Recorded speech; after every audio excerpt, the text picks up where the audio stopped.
Yeah, there's the link to the Fantasy Football League if anybody wants to sign up. There's also a link in the description of this live stream. I'll post it in the chat a couple times during the show when more people are in here.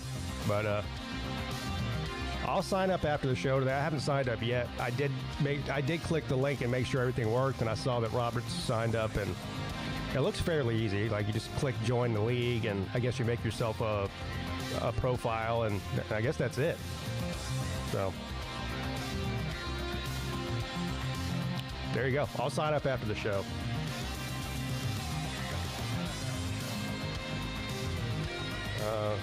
Depending on how many people sign up, I may do something for whoever wins it.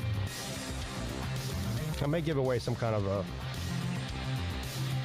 prize or whatever to the winner at the end of the year. What is up, Robert? Droid, Jeremy, Ultra Magadog.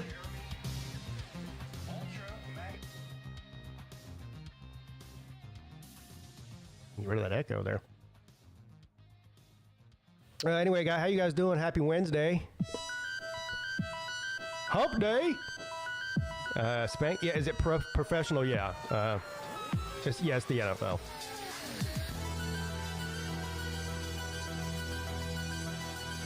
It looks like to me like it's a basic points per PPR league, point per reception type. It looks pretty basic to me.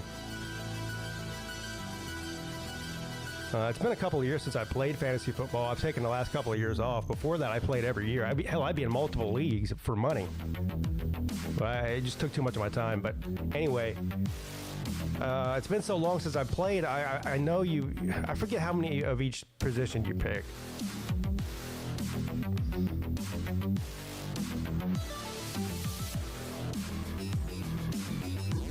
It says it on there if you click on it, though.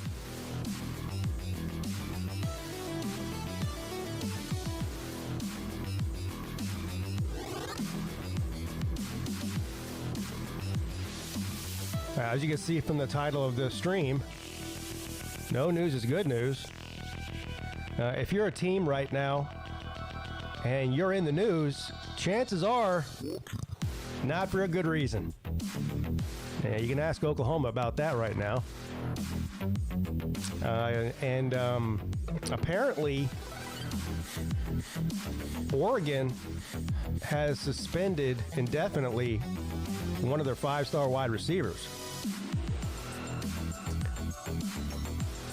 I didn't really say why. I think I saw something with Dan Lanning. He essentially said that the kid, he had a bad attitude. Not showing up to meetings on time, having a bad attitude, and they just got tired of it. So they suspended him. So, yeah, every morning when I wake up, I pull open my Twitter feed because I follow a lot of Clemson stuff on Twitter, so it shows me a lot of Clemson stuff on Twitter. Obviously, I post a lot of stuff about Clemson on Twitter, so that's the way the algorithm works. But anyway, every morning when I wake up and I check my feed, I'm hoping that there's not some bad news about Clemson. You know what I mean? It's either like somebody gets in trouble, or somebody gets injured, or whatever. Somebody sends a Venmo betting on sports, that kind of thing.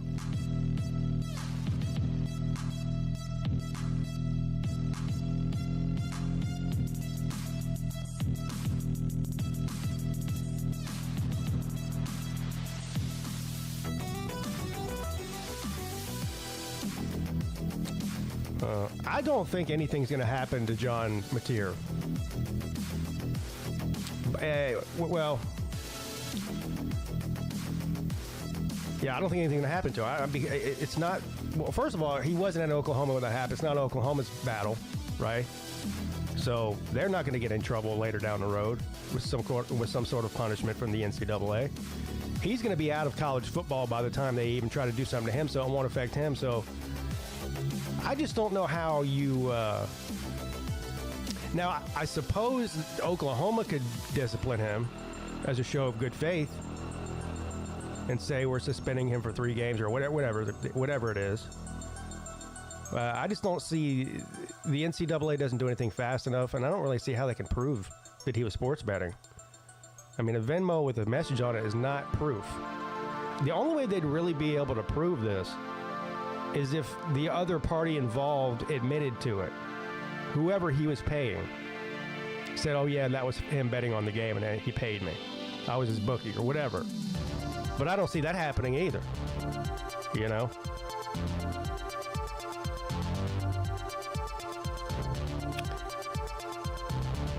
I mean, you're going to have stuff like this. This is going to go on till the end of time. You can't really foolproof this kind of thing. I was listening to something on the way to the store this morning on the ESPN radio on Sirius Radio, and they were having this conversation about John Mateer, and I don't know if you guys know who Chris Childers is. He's a broadcaster for ESPN. Anyway, he was saying, and he had a good point. He's like, you know, all these ESPN is in bed with gambling companies. ESPN is in bed with college football. They're in bed with gambling companies. He said in Nashville, which I guess is where he lives, he can't drive into work every day without passing 15 billboards with superstar athletes on it promoting gambling sites, whether it's Caesars or whoever. ESPN has their own gambling site. So the fact that young people, even though they're not allowed of the age of gambling or whatever, are going to try to find a way to do it is not surprising at all. Even if they're not betting on their own team or whatever. So who are you mad at? You mad at the kid who's dumb?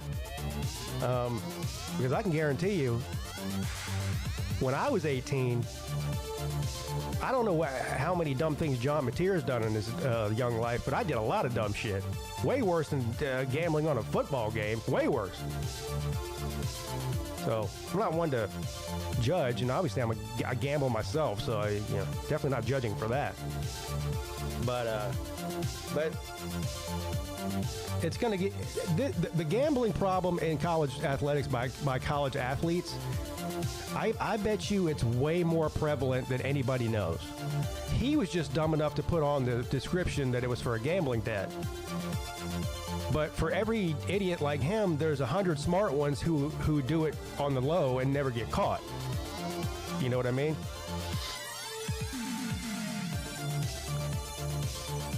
Yeah, nothing will come of it. I agree.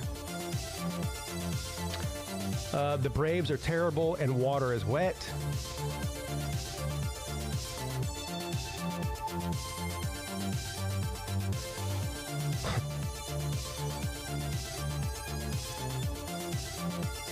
Nashville's I don't know about that. Not a huge fan of Atlanta. I mean, I've been there a million times, and I've had some great times in Atlanta. I like visiting Atlanta. Like what I'll be doing week 3 of the college football season this year. I'm gonna go up there for a weekend and visit Atlanta and go to the game and hang out and stuff. And I wouldn't want to live there.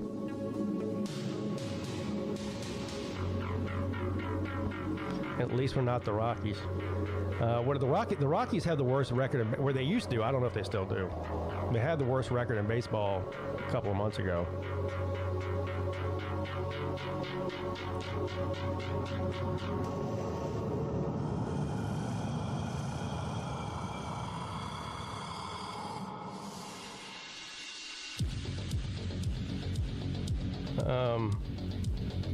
Yeah, I mean,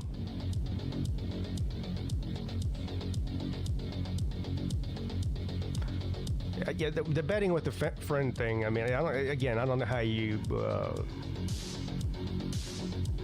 would police that. I mean, people are going to do that. Plus, if you have a bookie, you can just claim he's your friend and it's a personal bet, not a bookie bet. But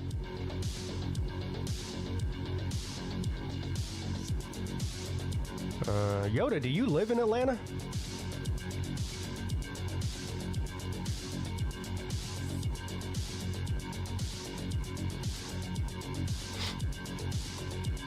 I used to go there a lot more when I was younger.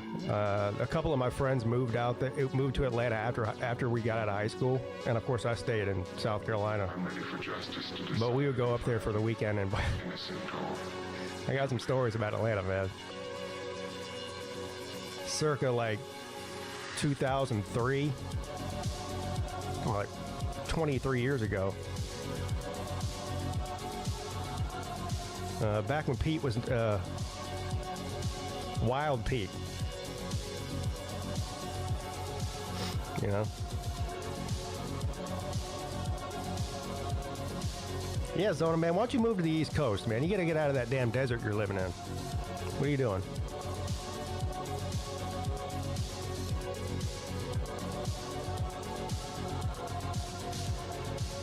Zona man's out there living in the desert like a... I don't know what you're doing, man. Fucking, he's out there in the wild. He's out there in cowboy hats in the Wild West. I bet you he rides a horse to work with a 6-shooter.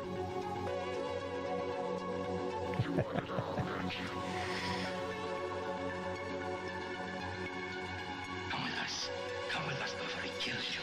Boy, Pete, you can't get any more opposite from Atlanta to Maggie Valley. Like, the literal opposite of Atlanta is Maggie Valley, North Carolina. Hey, I'll be coming up through there in a couple weeks. I drive through Maggie Valley to get to Cherokee.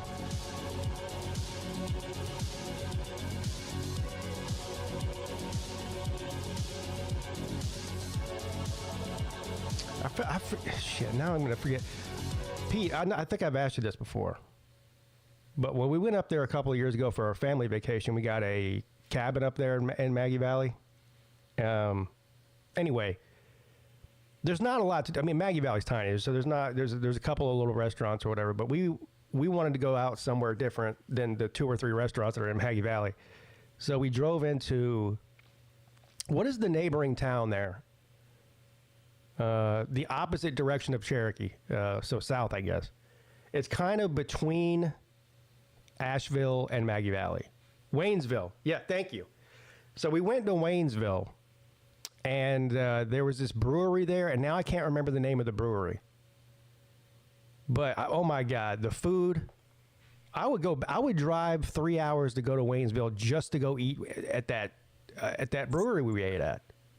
What's up, Scott? Nothing much, man. I used to live in Maggie Valley and worked in Waynesville many years ago. Oh, yeah? No, Yeah. It wasn't Bearwater. It was a funny name. It had a funny name, but it wasn't Bearwater. But so how long did you live there, Scott? Not long, maybe 6 months at the most. I was kind of working with a company that were buying up radio stations, and I would go in and set up the station, and as far as programming wise and all that, and then move on to the next project. But I love Maggie Valley, man. I lived right as you go over the hill into Maggie Valley. I had a great condo in that area, and had a pond in the back where I could go fishing, and it was just wonderful. And the great thing about Maggie Valley was you leave Waynesville, okay, because I was working at a Waynesville radio station there. Leave Waynesville, go into Maggie Valley, and the temperature would drop about 5 to 6 degrees. Yeah, especially in the summer. So it was always nice and just pleasant to live in Maggie Valley. My mom used to take us up there when I was really little. I mean, I'm talking, I was like 6 or 7 years old. And that was back whenever they had the Maggie Valley and the Mile High in the Sky or whatever it was called. It was like a theme park. Yeah. The ghost. I think it was like Ghost Town in the Sky. Yeah, Ghost Town in the Sky. That was it. Yeah. Yeah, I saw Keith Whitley up there, the great country singer Keith Whitley, many years ago, up in Ghost Riders in the Sky. It was a great little place, fun little amusement park area. Yeah, absolutely. I will tell you this: there's no way in hell, drag me, pay me millions of dollars. There's no way in hell I'd live in Atlanta. Let's just say that. Yeah, I wouldn't want to live. I guess some of the suburbs are okay, but even there, I think it's probably. Now we're a little bit spoiled. Like where we live is a nice place that everyone wants to live. Absolutely. And unfortunately, too many people think it's a nice place and want to live here. But that is what it is. But yeah, Atlanta doesn't have that same sort of feel to it. You know, not at all. Pete McGaha said his uncle was a sheriff of Ghost Town gunfights. That's cool because I used to watch all that stuff. Yeah, too. that sticks out of my mind. I remember being a little kid and they had these, like, it would be like an old Western town. And then all of a sudden, the sheriff, it would be like OK Corral or like a reenactment type of thing. And they were shooting blanks at each other, but they made it look real. So it was cool. So his uncle was in the gunfights, I guess. Yeah, he was the sheriff in the gunfights. That's very cool. They closed it. They opened it back up a few times and closed it again. And I don't even know if it's still, if they've tore down the whole facility or not. Yeah, I think it's done. Where is it located at? Yeah, I think it's actually a literal ghost town now. Oh, wow. Yeah, it's all rusted and falling apart. You can kind of see some of it from the highway. Right. But right. It's just abandoned. Right. Because you had to take a little coaster up to the hill or mountain that it was on. Yeah. Yeah, but it was a very cool little place. I'll say that for it. Yeah. Mm-hmm. Now they've got I don't know what that place is. It looks so goddamn depressing in Cherokee. It's right near the casino too. It's the Santa's. What the hell is that thing called? It's the most depressing looking. It's both a theme park. Well, I say park. It's tiny, and also Santa Town or something like that. Yeah, whatever that thing is, and it's also like a petting zoo. Yeah, and it's just you drive by that thing, and I'm like, I don't know. It looks like something out of a goddamn horror movie. Well, they got raccoons to pet. Yeah, it looks like if you walked in there, you get attacked by like zombie clowns or some shit. Santa's Land. Santa's Land. Yeah, that's it. Yeah, that place. Is that Millis? That's Long Tractor Life. Is that Millis? Yeah, that's Millis. Okay. Yeah, Millis. That's exactly what it is. Yeah, I'm sure they got possums and raccoons to pet in there. Yeah, I don't know. They got fucking reindeer and all kinds of stuff. Everything is, to me personally, everything is depressing in Cherokee to me. It is kind of. The only thing you have there is this monstrosity of the casino and hotel there. Okay. Then you got the 24-hour pawn shop that is literally right across the street from it. Yeah, it's attached to a gas station. Right. And then and now you know what they got there, Scott. They got a big, because they just legalized weed in Cherokee. So now they got a big weed store right there by the casino. Well, and that's going to draw a lot of people to come to Cherokee, and understandable. These reservations, set up their casinos and all that, and hopefully they make a nice little tidy profit for the reservation. But it's just sad though when you see a reservation and you see, God, so many of the reservations in New Mexico were the most depressing areas you could ever go to. Yeah. With just burnout cars and shoddy housing and all of that. It just looked horrible. Yeah. I guess, I don't know. The only other thing to do in Cherokee is that little downtown area, like a little Main Street area. Where they, that's where they just sell white people Indian stuff. It's like Myrtle Beach for Indians. It's just like gift shops everywhere. Right. Yeah. It's I don't know. It's not my cup of tea. I guess going out there for the casino, absolutely. But right, like you said, there isn't much else to do except stay in the casino, right? There's nothing to do there. I guess I don't know if they have any sort of. I think there's a golf course, maybe. So I don't know if it's that. You bringing a golf course. Maggie Valley has a beautiful golf course. That rolls up and down through the hills and mountains of Maggie Valley. That is a pristine, beautiful green golf course. Yeah, I like mountain courses. Yeah. I don't know if that's the one that because I know when you go to Cherokee, like they advertise like a round of golf or whatever package, but I don't know if it's in Cherokee or if it's the one that you're talking about that's in Maggie Valley or what. But Well, if it's Maggie Valley, it'd be worth it. Vandy Dandy's asking how far is Somerville from Charleston? What is it, about 45 miles, 40 No, miles? it's exactly it's exactly 20 miles. 20 miles. 20 miles from. It takes 45 minutes to an hour to get into downtown Charleston. That's what it is. Well, it just depends when you go. I mean, if you go at the right time, it's 20 miles, or you can get there in 20 minutes, easy. But if it's during the rush hour times, forget about it. 2 hours. It's horrible. Yeah. I mean, I've always. It seems like I've always, when I've had to get on the road and go downtown to somewhere in Charleston, it's always just a traffic jam. Yeah. So that's why I get that feeling that, damn it, it's a long ride. It feels long. I guess it feels longer than 20 miles because it's exactly 20 miles from the downtown exit to the Somerville Monks Corner exit. Wow. But, I didn't know that. Yeah. Okay. It's good to know. So it's not that far. We're not that far out. Right. No. No. Yeah, not at all. By the way, here we are, just a few weeks away from football, and you got to be happy that, I guess, in the preseason rankings, that they got Clemson at number 4. Yeah, that's where I thought they were going to have them. They were, I think, 6 in the coaches poll, which is the dumbest polls out of any of them, coaches poll. Mm-hmm. And I said I would probably have them around 4 or 5. If I was going to do my own top 10 list or whatever, I would have the Clemson at 4 or 5, probably. Georgia's at 5, so we'll see what happens there. They said the Georgia defense is looking stellar this year, very much like the 21-22 season. We'll see, but they're ranked number 4. And our weakness, supposedly, with Georgia is the pass rush. But, we got a big offensive line again. The smallest guy is 315 pounds. The biggest guy is 360 pounds. But I think Texas A&M has a bigger OL than we do. Alabama has a bigger offensive line than we do. I think I sent this to the group chat. Lou, I know I sent it to you.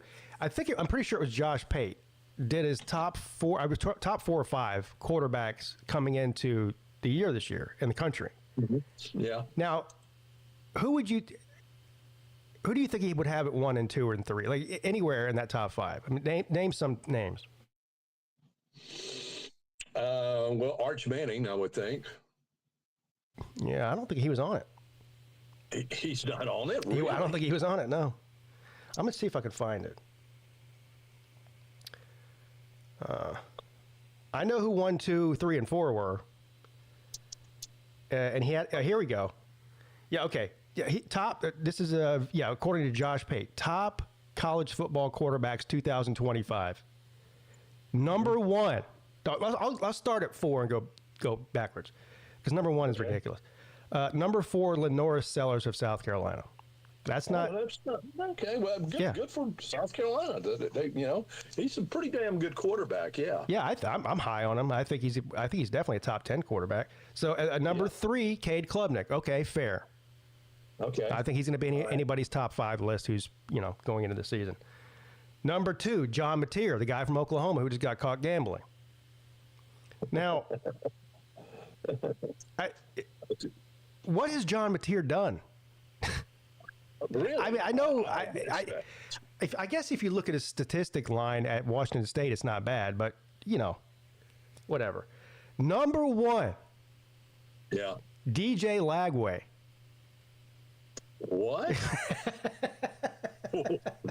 What?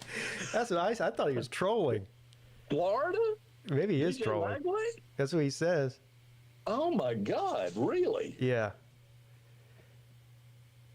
Oh man, I don't see. Okay. Josh Peete has, I guess, rose-colored glasses better than I do. Yeah, I guess Octavian made the list. he should have. I would agree with some of it if he would have worded it differently. Instead of saying top quarterbacks for this year, say quarterbacks I think have the most potential. Right. Okay. Most prospective type of quarterbacks this year, the ones that you should keep an eye on. I guess you could make the argument that DJ Lagway has a lot of potential to be good this year, but we have zero evidence that DJ Lagway is good at all, let alone the best. Well, that's the same with Gunnar Stockton. We have a lot of, we hope that he's going to be a good quarterback for Georgia, but we don't have really anything to judge anything on. Yeah. Other than he did win the game for us last year against Texas, but then we lost the game against Notre Dame with him. So I don't know. You will see. Yeah, so apparently he's got some sort of obsession. He's very high on Oklahoma and Florida this year. So I guess that's why he's trying to justify his ranking or something. Right. He's got both Florida and Oklahoma both in the top 10. So there you go. I watched this guy named Bussin with something. I forget their names, but it had Brock Bowers in on the bus, and they were talking about Kirby Smart, and they were saying, how much did Kirby chew your ass out? He said, oh, man, he said, if he was after you, he said, he cussed you out up and down. He said, everybody heard it on the field. Said, if you'd done something wrong, said Kirby was going to let you know that you did something wrong. And I guess it's that Nick Saban mentality that Kirby has in regards to coaching. Yeah, he's one of those types of coaches. Yeah. Yeah. So he's going to get on your ass, but he's also going to praise you when you've done something good too as well. Yeah, I saw that same interview. He was saying something about how there's a church right by the practice field. Oh, that's right. And so he would be out there just yelling the F word constantly. People would be filing out of church, and they could all hear what he was saying. That's right. Like, hey, you messed up. Don't put the church next to the field then. Move it. Right. Riz Chat, you got a point. Brock Bowers is a great athlete, but he's terrible in interviews. Yeah, he wasn't the best interviewer. I'll say that, or interviewee. Is he just boring? He didn't say much. He's just boring. Yeah. Yeah, he didn't. I don't think he wanted to say anything bad about Kirby. He said he was at the very end. He said he was a great coach. Terrific coach to work with. So. Yeah. I mean, I'm not obviously a Georgia fan, but I liked. He was fun to watch. Oh God, yeah. Yeah. Oh yeah. He's fun to watch. He's a good pro too. He's going to be fun to watch for several years. I'm not going to give him too much credit too early because he's still young, but I mean, he's got the potential to be a Travis Kelce type player. Absolutely. Yeah. Absolutely. He had a great season against the Raiders, first year. I mean, Ladd McConkey, too. Good Lord. Ladd McConkey, his rookie year with the Chargers was amazing. So, not on the winning teams per se, but doesn't mean anything if they are or not. If, give them the ball and they can score, so be it. Now, this reminds Uncle Lou said something in the chat. This reminded me of something extremely funny that I saw this morning. Some of you may have seen it too. He says Bowers has that Uncle Lou haircut. Well, yeah. So did you see that Brock Bowers went ahead and shaved his head completely clean? No. Yeah. So he shaved his head completely clean, and he looks like Josh Pate's twin brother. Wow. Well, he had a bald spot in the back of his head. Yeah. So he went ahead and shaved it clean. I actually saw, I think Josh Pate's the one that posted it. He's like, stop tagging me in this picture because it's a picture of Brock Bowers with his head shaved and it looks just like Josh Pate. Wow. It looks like if Josh Pate was like, 6'5" and 250 pounds. I'm looking him up right now, see if I can see his picture. Unless that was AI generated, because it looked exactly like him. Maybe it was fake. That's the other thing. You can't fucking tell anymore what's fake and what's real. No, you're right. But it was funny. Whether it was fake or not, it was still funny. Yes, he recently shaved his head. His hair was thinning, and he decided to get a buzz cut. So I don't see a picture of him, though. No pic. Well, good for him. Yeah. Might make him stronger. I don't know. Or, it could be like Samson. You cut all his hair and he ain't worth a shit. See, now people are saying it probably was fake. See, that's the thing. I can't tell. No, they said according to, according to the Google, the Google said, yes, he did shave his head. Maybe what they did was they took Brock Bowers' body and photoshopped Josh Pate's head on top of it. That might be what it was because it looked just like him. I don't know. I wish I could find a picture. I just didn't see it. I went for Google Images and it didn't show up a new pic of Brock. So, but I believe it. I believe he would do something like that. Absolutely. Scott, where do you get your? Because his hair was thinning. He didn't have a thick head of hair by any means. Speaking of haircuts, where do you get your haircut? Because you're lucky that you're up there, up in age, but you still have hair, some hair. Yeah, thank God. Yeah. I go to the Outlaw Barbershop. Oh, so do I. No shit. Well, I just started going, but you go to the one in Somerville probably. Yeah, the one in Somerville. Yeah, I think it's about equidistant for me. I go to the one in Goose Creek. It's down there off of St. James. It's the same company. Yeah. Yeah. Yeah, and great barbers, and they'll offer you a drink. You had to offer you some bourbon or whatever. At 10 or 11 o'clock in the morning. Yeah. But I passed on that. But at the same time, it's just it's a relaxing atmosphere. And it's good. They do a damn good job. Yeah, they do a great job. I got my hair cut yesterday there, and it's funny that the guy who was cutting my hair was drinking Coors Light. It was like noon.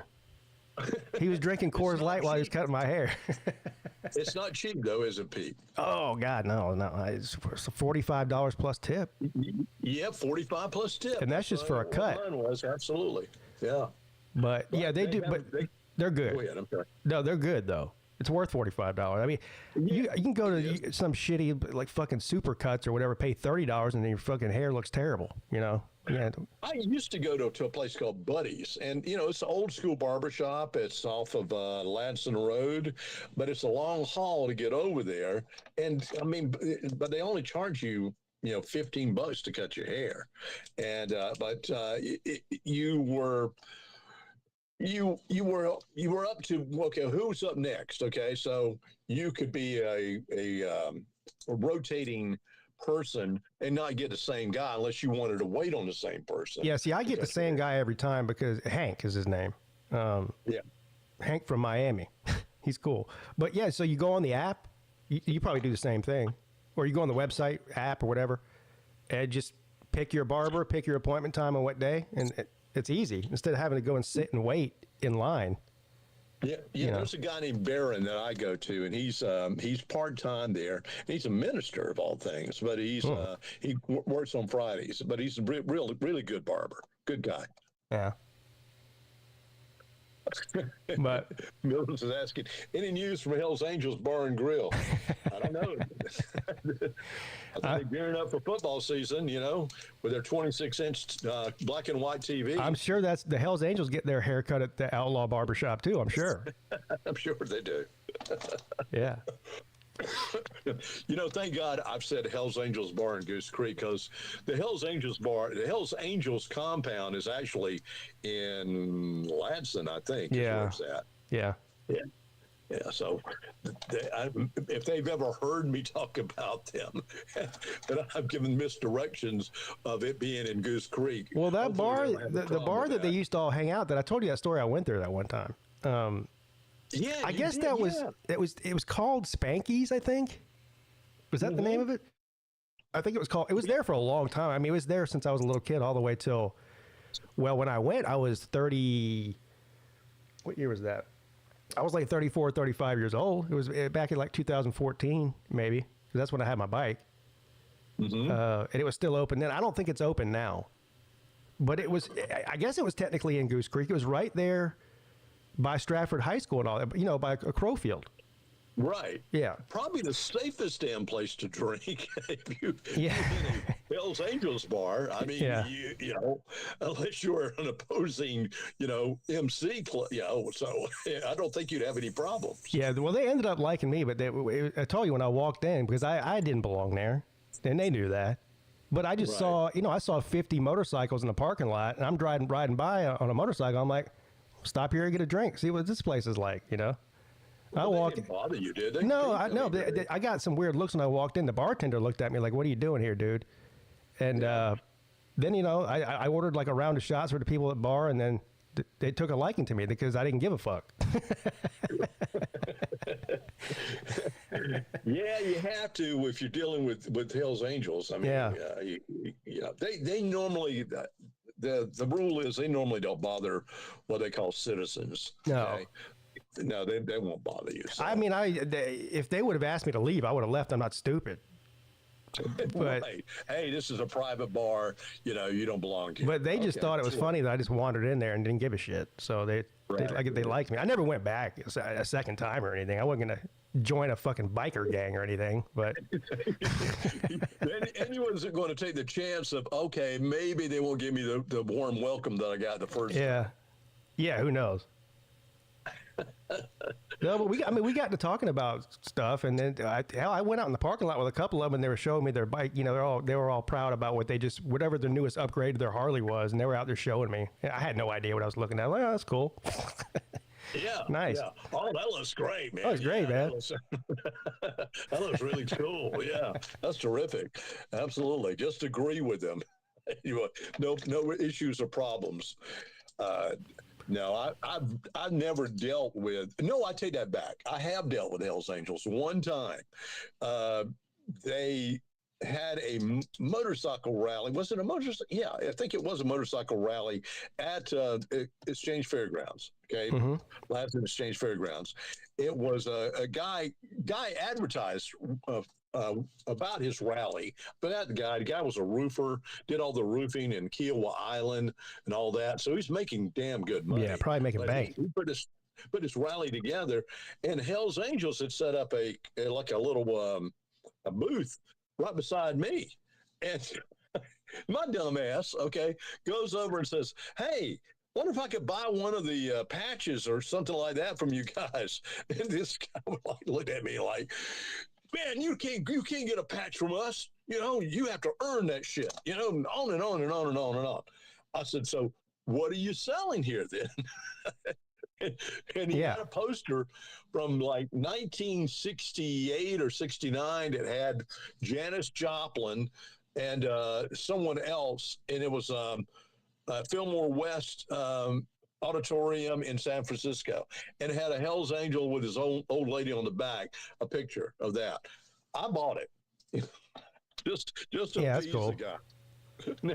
I did never this. Did anything with a poster by any means. I never hung it up or put it in a frame or anything like that. But I thought that was like, wow, okay. And I thought that was the dumbest. And then after I did, I went, that's the dumbest damn thing I ever. I should have never asked that question. Yeah. But you know what it made me do? It made me go and really immerse myself into the Hells Angels lifestyle and all that, and read a little bit more about them, and you know what the rules are and what they believe in and all that. There was some sort of anarchy, and that there you'll find out. All yeah. There was some weird thing that happened. I went on this. It was a charity bike ride event that was put on by Bubba the Love Sponge, the radio guy here in Charleston. It was actually in North Charleston where the ride started. Anyway, there was a police officer that was killed in North Charleston in some terrible way, and he was doing a charity thing to raise money for the guy left behind like a wife and like 3 kids or whatever. So he was trying to raise money for the family, and so anyway, it was this huge bike ride. It started at near Northwoods Mall. There used to be a restaurant there called there's some steakhouse. Anyway, it started there. Went all the way down to onto 26 to 526 over the bridge through Mount Pleasant, and then sort of looped back around to North Charleston. And we had a police escort. Well, anyway, you would imagine a charity bike ride. It's gonna, like, all the biker gangs show up to this. So there was the Hells Angels were there, and whoever their rival, the Mongols or whatever. I don't know what they all are, but they all showed up. And they just kind of, I guess because it was a charity event, they didn't fight or whatever or argue. But they were all there together. And if there were some people that were worried, I mean, obviously there was a lot of police officers there too. So maybe that had something to do with it. MCs there, they're opposing MCs, but they didn't fight. Huh? No, they didn't. And actually, they were kind of hanging out and drinking at the end of it at this bar, at that restaurant that was hosting it. But I did see a couple things that were weird. Like this one guy, I forget what gang he was with. I mean, he had a shotgun mounted on his motorcycle, like right on the side. Now, I don't know the legality of that, but I mean, he had a shotgun literally mounted on the back, almost like right behind right by the back fender. So he could reach. It was like like one of these sea highway drive-in Yeah. movies you would see of Hell's Angels. Yeah. With a shotgun mounted on your bike. Wow. And as far as I could tell, nobody said anything to the police. Didn't say anything to him. Well, I guess maybe that's legal. I don't know. I didn't think it was. That's truly open carry, then, isn't it? And this is back before open carry was even legal in South Carolina. I mean, this was 12, 15 years ago. So well, that's probably what they thought. They said, well, it's like, hopefully he's not going to use that. Yeah. But I would now in this day and age, no way in hell you could do that. I don't think so. No. No, I don't think so either. I think the cops would say, no. You got to, put that away, or yeah, it's got to be concealed. It can't just be hanging off the side of your bike. The ride is over and or whatever. My question is, if you have a shotgun mounted on the side of your motorcycle, let's say you go somewhere and you park. Let's say you go to Walmart on your motorcycle and you've got your shotgun with you. Now you park in the parking lot. What are you supposed to do with the shotgun? You can't take it into Walmart. No. So you just leave it on your bike? You put one of those safety locks on it, I guess. I guess maybe he locks it up. Yeah, maybe that's what he does. I don't know. Crazy.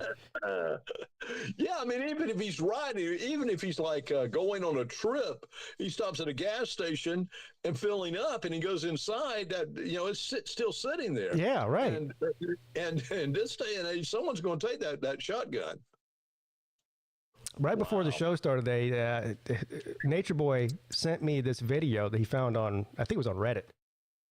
I don't even know what state it was in, but it's this guy, it's this kind of overweight guy in a wheelchair who I guess, had no use of his legs, who is a Navy war veteran. Okay. So he's like in his 60s, 70s, maybe. This guy walks up to him and starts accusing him of stolen valor because he had on like a Vietnam war vet jacket with like patches on it. The guy in the wheelchair did. So this guy walks up to the guy in the wheelchair and starts accusing him of stolen valor. You're not really a war hero. You're not really a veteran, blah, blah, blah, blah, blah. They get in this argument. The guy in the wheelchair goes, he has like a backpack in his lap. He goes to reach into the backpack to get something out. I don't know. So I think there's some of the reports where he either had a knife in there or he had like a BB, like an airsoft gun. Okay. So the guy who's accusing him of stolen valor thinks he's pulling out a gun. He pulls out his real gun and shoots him twice in the chest. The guy in the wheelchair. God, man. Wow. Yeah. And, well, it turns out the guy really was a war veteran. He really was disabled, a real disabled veteran. So he didn't steal valor, and he did live, but he wasn't armed. I think all he had on him was like a BB gun. So who do you blame in that situation? I mean, blame the people that started yelling stolen valor, don't you? Yeah, think? well, first of all, he should have just left the guy alone. I don't know why he felt like he had to go up to the guy in the wheelchair and start a confrontation with him. Yeah, especially a guy in a wheelchair. I mean, I would feel sorry for the guy in a wheelchair. He's in the wheelchair alone. Why pester somebody like that? It's a crazy video. They arrested the guy. He's claiming self-defense because he thought the guy had a gun, which he didn't.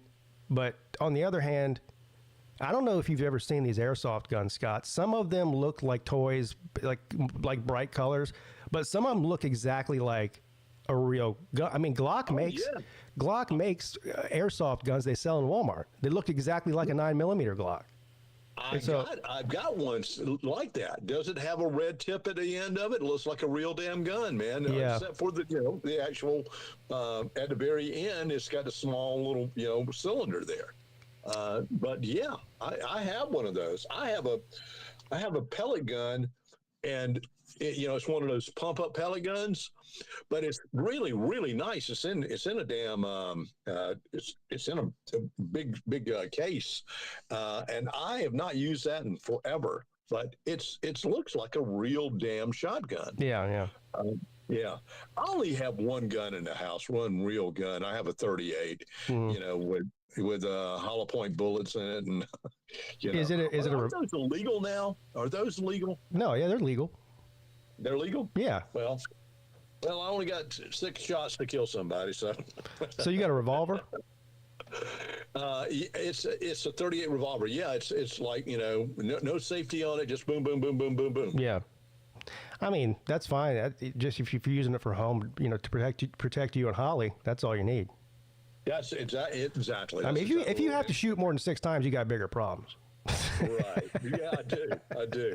I thought about getting a shotgun. I've really been tempted to buy a shotgun, but just I don't know. Money wise, I go, well, what am I going to do with it? Yeah, I'm going out and practice somewhere, and use it. But shotguns are fairly inexpensive. I mean, you can get a decent shotgun for $400, brand new. Yeah. I mean, you can get a Mossberg 500 for $400 or $500, and that thing will last for 50 years.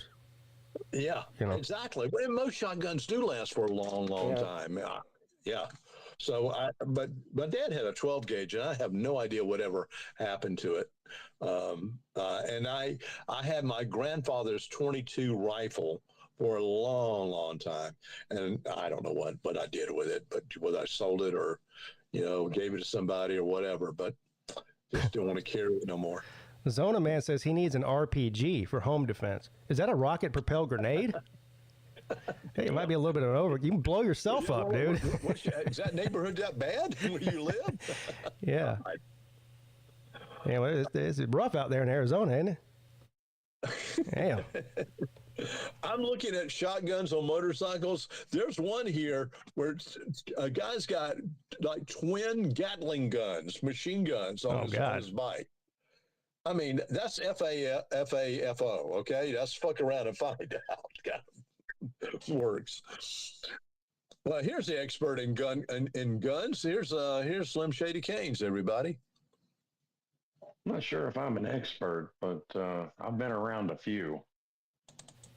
Yeah, we were trying to figure out what the legality of that is. I was telling him about how I went on this motorcycle ride, a charity ride, and this guy had a shotgun mounted on the side of his motorcycle. I was like, is that legal?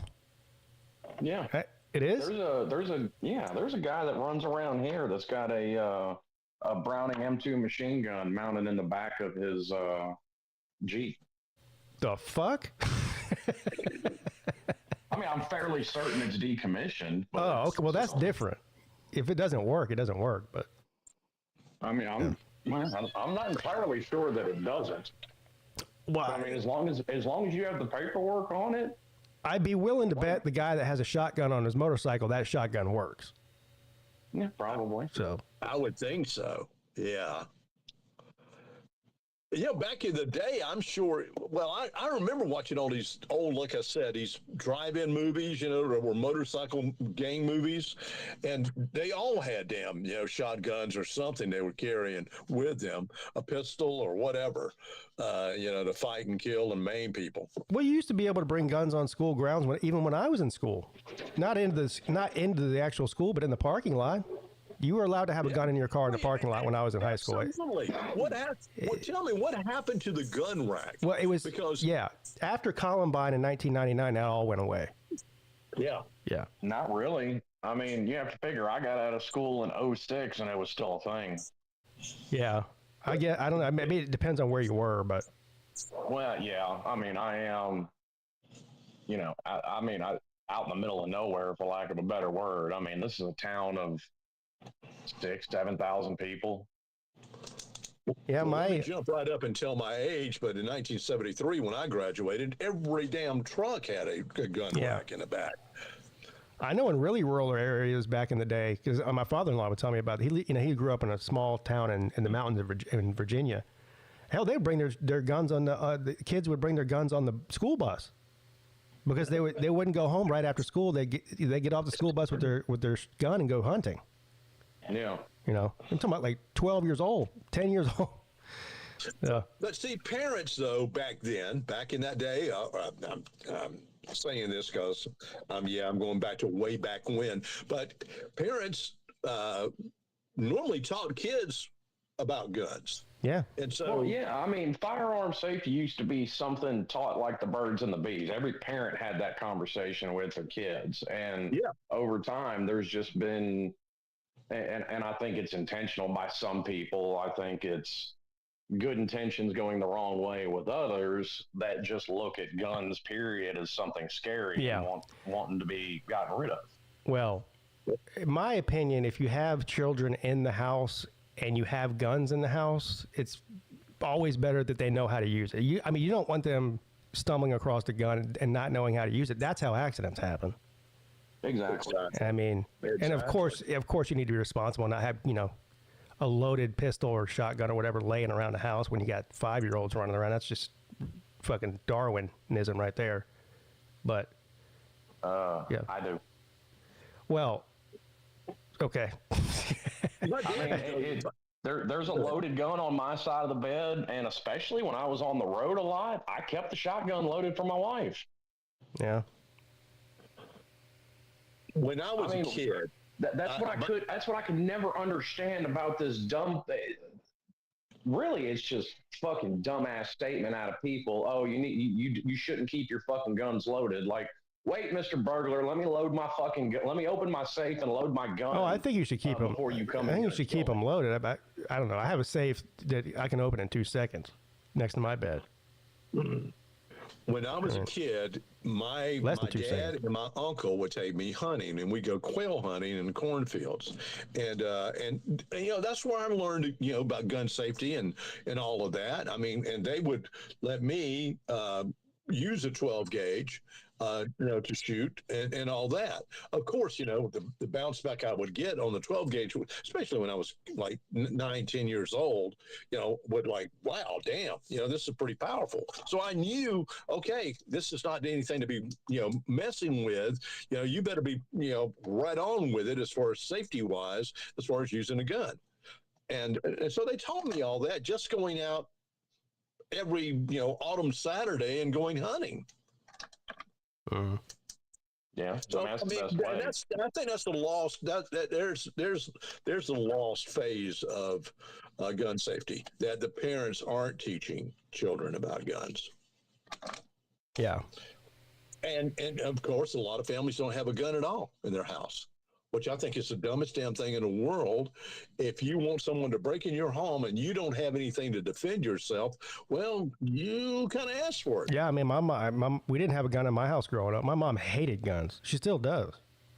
Hates them. Well, and beyond just being dumb, I mean, of course, this isn't something that's enforced, but by law in the majority of states, you're supposed to be armed and have a certain amount of ammunition. Like especially east of Mississippi. Oh yeah, you look at now. Like I said, this shit isn't enforced, but it's old stuff. Virginia's one that comes to mind. It's in the Virginia state constitution that every able-bodied male be trained on how to use a firearm and keep a certain amount of ammunition at all times. What does that go back to the Civil War? Probably. Shit, even before then, you're talking the state constitution, so you're talking Revolutionary War. Dandy says a hot woman gun influencer kept her gun in the seat pocket behind the driver's seat, and her toddler shot her while driving. God almighty. Damn. Oh. Well, yes, I mean, nobody's going to argue that it's stupid if you keep a gun within arm's reach of a fucking toddler. I say there's a couple in my room. I mean, there's a closet on my wife's side of the bed and the loaded shotgun's in there. So the kid's going to have to go through the closet and know where it is, and be able to get it out. Yeah. And see, only Holly and I know where the 38 is. Okay, it's in the master bedroom, but it's not right by the bed, but almost just a walk, get up, and there it is. To pull out. So and us being a 2-story home, somewhere to break in downstairs, I think I've got the advantage that I'm upstairs and I'm shoot the hell out of it.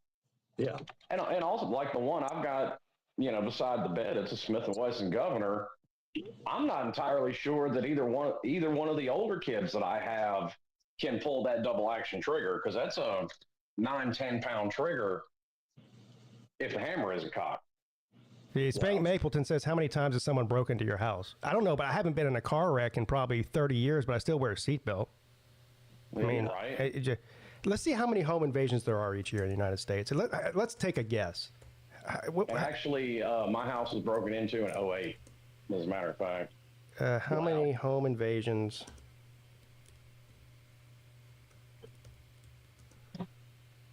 per year in the U.S.?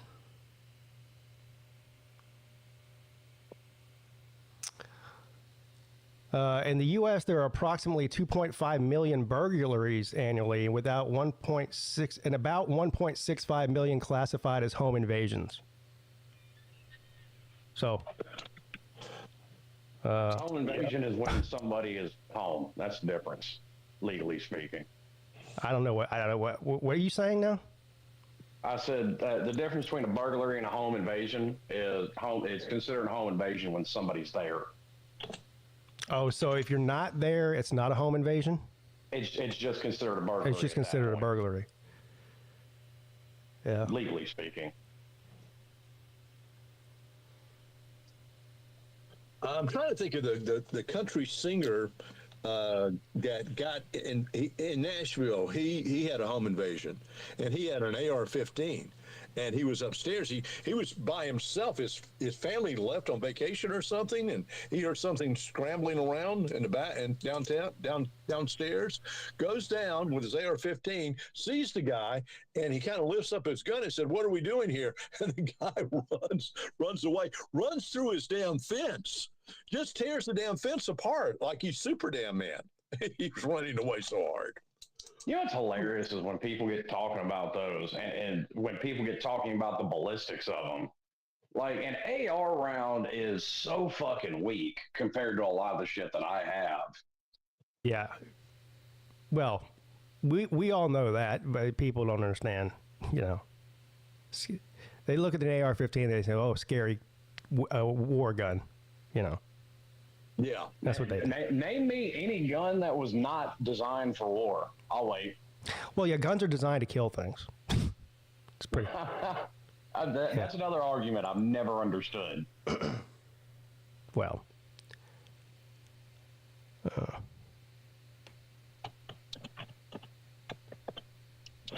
Trying to think of the country singer I was thinking of it. The country singer. Yeah, he was not yeah. God, you wouldn't know him if I mentioned his name, but I can't think of his name right offhand. He's damn. I don't know. I'll think of it in a minute. Not Chris Stapleton, somebody like that. That country singer was Nelly. Right. It's Nelly. That's right. It's Nelly followed by Snoop Dogg. I mean, not to mention, 99.99% of all crimes committed with guns are handguns, and most people never say a word about those need to be regulated more. Well, the biggest mass shooting in American history was with 2 handguns. Yeah, a couple of Glocks. The Virginia Tech shooter. What was that guy's name? It's some Asian dude. He killed. How many people did he kill? He killed like 20 people, didn't he? Something like that. 20-something people with 2 Glock 17s. Yep. Sturgill Simpson is who I was thinking of. Yeah. Sturgill Simpson. Okay. He's the one that got a home invasion. Came down and looked at the guy and showed him the gun and said, "What are we doing here?" And the guy takes off. Oh, they tried to break into his house while he was home, and he scared him away with a gun. In his house, they were breaking in his house, and he heard the ruckus. Came downstairs with the AR-15, looks the guy straight in the eye, and kind of lifts up the gun and said, "What are we doing here?" And the guy just takes off. Nate, what are you talking about? Why are you typing "What the hell did I do"? What the hell did I do? Nah, I was just looking at a chat of what they were talking about, mean stuff. Oh. Like, that's all. But when I say it's a mentality shift among the people, like, to me, what encompasses the best is my wife sent me something on TikTok the other day. And it was a bunch of random women being interviewed. And they were just asked a simple question.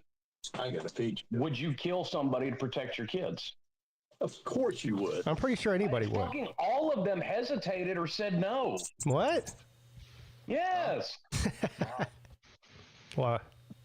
Motherfucker, I will get medieval on your fucking ass over my kid. Yeah, no kidding. I would too. Most family members would. I mean, that has to be a low percentage of someone protecting children. Well, that's people who are caught up in this. So. Those people that say that don't even think that way. They think they have to say that. Right. That's what's sad about it. And I do think there's a percentage of that too. Yeah. They've got an ideal, and so they've got to stick to that ideal, even if it's an asinine answer. So, but. Well, here's what I do know. I'm glad I didn't have a parent like that growing up. Oh, good Lord. I know my parents would have done. I know my dad especially would have killed anybody that hurt me. Yeah. I see my mother's same way as yours. My mother hates guns. Yeah, it's a lot of females do. And I guess that sounds a little bit sexist or whatever, but it's just a fact. Oh yeah, my wife was the same way until really I got her into guns. Now she carries one every single day. That's good. I mean, I get it. I don't want to be carrying a gun. I don't want to do open carry. I mean, that's not me. But again, I think any household in this day and age, if you don't have some sort of protection against anything or anyone, coming to your house, I think it doesn't even have to be your house. When my oldest daughter was small, I want to say she was 2, maybe 3. I was over. We had gone to a store in town called Stockdale's, and my wife was over looking at something. I was getting some jeans for work, so I was on the other side of the store. And she legit texted me that for about 10 minutes, this guy was following her around the store. And when I walked up, that motherfucker made a beeline for the front door. Yeah. Yeah, that's creepy for her. Yeah, my wife's told me some scary stories. When she was going to law school in downtown Charleston, she had a full-time job, so she was working during the day and going to law school at night. And where Charleston School of Law is not in the best part of town. Okay, no, it's not. And so she'd be walking out of there, out of class to go to her car at like 11:30 at night. And she had some encounters with some people that were pretty creepy. And I'm like, that was when we first got married. And I was like, I was trying to convince her to carry a gun. She had like pepper spray or whatever. But I guess that's better than nothing, but I don't know, man. If there's 2 or 3 men and they want to get a hold of you, pepper spray is not going to stop them. It's just not. It really isn't. I mean, like that shit that I carry daily, yes, that's going to stop somebody at least long enough for you to get away. Yeah. Yeah. Because I've been hit with it. It's a good at least 5 to 10 minutes before I'm in any kind of shape to do much of anything. I know I've asked you this before, Slim. You carry a taser too, is that right? We do. I don't always have one on me just because it's really up to us. I mean, me personally, I'm going to put hands on somebody before I tase them. But okay. That being said, the reason I do more often than not, I do. The reason I do, because we got a couple of big some bitches in there that I'm going to fucking tase them before I'm putting hands on them. It just is what it is. I ain't fucking Superman. Yeah. I just love to hear that sound of the crackle, I'm watching these police videos. Fucking we were in a cell with a motherfucker trying to tuck shit in his waistband yesterday. And fuck that. That scared shit out of me because he's against the wall in the cell. We've got the corporals patting him down because we both caught him. I'm standing there to the side of him, like on his right side. And he gets told like 3 times to keep his fucking hands on the wall. Yep. And I've got one of the officers behind me. The 3rd time I grabbed his hand, put it back up there. The officer behind me, I see that fucking red dot on dude's back. He's like, you take your fucking hand off that wall again, I'm going to drop you. Ooh. Guess what he fucking did? Took his hand off the wall. He took his hand off the Took wall. his fucking hand off the wall. And I mean, he had to shoot in a little window between me and the corporal that was patting him down. He didn't get either one of us, but in the confines of an 8x10 cell, that thing's loud as shit. Yeah. About shit in my pants. Did he freeze up? I mean, did he freeze up and drop as soon as you hit him? As soon as you hit him with Yeah, it? he did. Oh, he'd have smacked his head on the wall if that corporal hadn't been standing beside him. Oh, As soon as he popped him, the corporal jumped back. This is a good question by Lou. Nate, has anyone ever called the cops on you for following them around? no. No, not yet. So there's still I time. mean, not yet. I mean, it's possible, but I'm not planning to do it. And speaking of shit that happened, never let it be said that somebody with a badge, and I'm talking about myself, does not have restraint and patience. I should have cold cocked this bitch in the face, and self-control got the better of me. We had one. Well, that's great. She's a frequent flyer in there, and she decided to act a fucking fool, so she got put in a restraint chair. Anytime anybody's in a restraint chair, policy is, because they're cuffed and they're shackled in there, we have to check their restraints every 15 minutes. Make sure that we're not cutting off blood flow or anything like that. I go to check them. This bitch spits on me. Oh. Yeah. Oh. She mainly just got my hat because I saw it coming and I kind of jumped. About an hour later, she fucking did it again, and I was about mid-swing, and I stopped myself. Yeah, don't do that. I would have been well within my rights to do it because what they just call it gut reaction. Maybe. If I'd have popped her in the face for spitting on me, but just number one, like most guys, I restrain myself from hitting females. And number two, you want to talk about not looking good on camera. If I'd have cold cocked a bitch in a restraint chair for spitting on me, that really wouldn't have looked good on camera. Yeah. Yeah, I'd say no. Spit shield and put on her? You put a spit, what are they called? We had to put three of them on her because... spit on her. I mean, what about just spit at her back? I mean... Well, that's... Like I said, self-control one. Yeah, I don't... Two wrongs don't make a right, Vic. Yeah. It don't, and like I said, I would have been in my rights to do it, and there were several people who said I was a better man than them because they'd have done it. But well, that's the thing. Like listen, she's known to fight, she's known to bite. And, oh yeah, and we had a spit mask on her, but what she'll do is she'll sit there and bite at it and get a bunch of it in her mouth and then work it off of her head. So we have to put like three of them on her. Damn, she sounds like trouble. She sounds like a damn chupacabra or something. Oh, she's fucking nuts. And what makes it worse is she keeps getting off on the charges because she's got a $50 million trust fund and a good lawyer. Oh. What does she keep getting put in jail for? Well, this time she's got about 20 charges, including taking cops on a high-speed chase and a stolen vehicle and attempted murder. If she's got $50 million, why is she stealing cars? that's like Grand Theft Because Auto she's shit. a dopehead. Oh, she's a drug. Yeah. What's her drug of choice? Meth. Yeah, Yeah. and heroin. That sounds like meth head behavior. Yeah. Yeah. I bet she's not an attractive person either, is she? No, probably not. No, not at all. More like a Karen. There ain't too many supermodels coming to jail. I mean, it just is what it is. So, no Sydney Sweeney's, of the world. Yeah. No city. Not really. I mean, we had one come in yesterday that was all right. I've done way worse sober. I can see. But it was nothing but like, I think they picked her up for driving on a suspended license or something like that. Yeah. Probably some pretty decent looking ones that come in for like DUI. They're on their way home from a cocktail party. They have one too many martinis.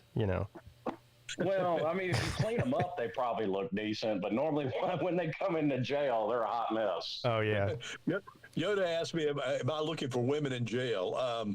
No, not really. No, and that's what I don't get. Like, there's a whole fucking ethics course, on don't fuck female inmates, which I'm sitting there looking around like, who the fuck is that desperate? Well, I'm sure there are people that desperate. If you've ever watched any series of Love After Lockup, you just go, what in the hell? What is wrong with people that think that they're going to rehabilitate someone coming out of jail and change their whole lifestyle? It really is. It's a crapshoot that it's going to happen or not.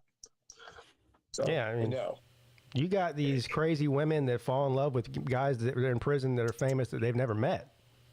These guys give these women that are in jail or prison, they give them thousands of freaking dollars. Yeah. And, they go, well, I spent $20,000 on her in the past 3 years. I'm thinking, well, you're a freaking idiot. Yeah, and then they're like, Manson was the ladies' man. Everybody knows it. Not just him. It's a lot of those. I don't know what it is. Bitches be crazy because they'll be like, "Oh yeah, once I get out of prison, they'll be like, once I get out of prison, we're gonna be together." And it's like, motherfucker, you got 4 life sentences. You're not getting out. Yeah, you ain't getting out. Well.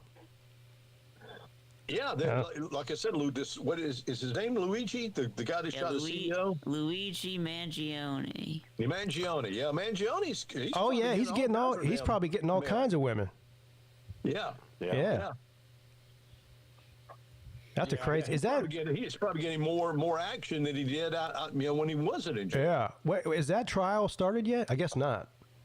No. That's going to be. I don't know. I'm gonna end up having to go to court over that bitch spitting on me because she caught a charge for it. That's assault on an officer. He has a body count of 1, as far as we know. I think that's more than that. I'll take it over.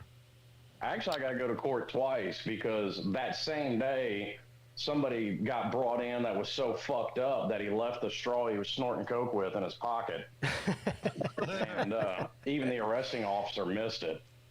And whenever everybody comes in, the first thing that happens, you get pat searched. Yeah. Yeah, I mean, he's just got a 4-inch fucking cut up straw in his pocket, packed up with fucking coke. Wow. And then I'm a motherfucker for him catching another charge. It's like, some bitch, you the one that brought it in here. Don't they stick it up their ass, though, Slim? I mean, I think he was so fucked up that he forgot he had it. Wrecked him. Damn near killed him. Yeah.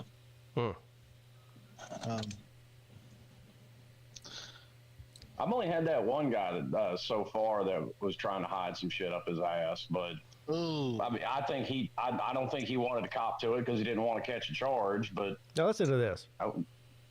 Vandy Dandy says he would say not guilty to the Luigi guy to send a message to healthcare companies. So you're just justifying murdering somebody in cold blood in the street for political reasons. Okay. Okay. Well, that makes sense. And that's, to me, that right there, and I've said this before, that right there is why I can get along with liberals and not leftists. That's a leftist. Hey Vic, did you like your song that I made for you? Oh yeah, I saw it. Yeah, I heard it. Yeah, it was pretty good. Yeah. That's good. Yeah, did you write that? I wouldn't have the patience for it. No, I let ChatGPT do it. Oh no. All right, well, Vandy, since you say that, Vandy, would you have voted not guilty on what was that guy's name? They called him the Alaskan Avenger. He went around on a killing spree and killed like 4 or 5 registered pedophiles. No, he's like Dexter. Yeah. Okay. Well, that's fine. I mean, if you're gonna kill pedophiles, I'm good with that. But okay. But yeah, what was the Charles Bronson thing? Charles Bronson movies he used to make, and he was a vigilante. Death Wish. Bruce Willis did a remake of it. Death Wish. Oh man, those were so damn good. They were really because he was like a surgeon or something, and somebody broke into his house, raped and killed his wife and daughter. or maybe his daughter didn't die, but his daughter was in a coma or something. And he bought a gun and just went out in the middle of the night and started killing fucking criminals. Yeah. At least he, Yeah, after his family is brutally attacked, a man fed up, Charles Bronson, 1974, Death Wish. Man, those were good. That was a damn good movie. Yeah, so he Another became, movie right along those lines had Jamie Foxx and Gerard Butler. It was called Law Abiding Citizen. Yeah, I've so seen he that. became Batman. Well, no, Batman famously refused to kill anybody. No, That's true. Batman never killed anybody. Yeah, Batman doesn't kill Even people. Charles Bronson would kill you. yeah, but the thing about Batman is he won't hold back if he has to. Yeah, but he doesn't kill people. I know, and that's what I mean. He doesn't carry a firearm either. He's just a badass. Maybe the closest firearm he has. I don't want to get in the superhero debate. I get mad. Batman. I'm just saying what. Batman's the best superhero. Period. I agree. I mean, I'm with you. Batman's I'm with you great, about it. but Superman would fuck him up in a millisecond. But he's I an mean, alien. it just is what it is. I don't know. Batman's rich. He's a basically He is he's a ninja. He doesn't have any superpowers. That's why he's so cool. That's because he's human. And I don't disagree. And he's also a the ladies' smartest man. of the bunch. He lives in a mansion. He's fucking all these hot bitches. He's driving around the Batmobile. Oh, yeah. I want to be Batman. I want to be when I grow Bruce up. Wayne. Now, the one I didn't like, and I've never liked, is fucking Aquaman. It's like, okay, you can breathe underwater and talk to fish. You have all the same superpowers as SpongeBob. SpongeBob. He can also speak outside the water. Like, yeah. Rich Dad has Great, Iron you're Man and fucking Batman. SpongeBob. Yeah, I like that. he's Mermaid Man. But Mermaid Man. Yeah. Yeah. And The Punisher too. The Punisher was a good movie. Yeah, The first one was.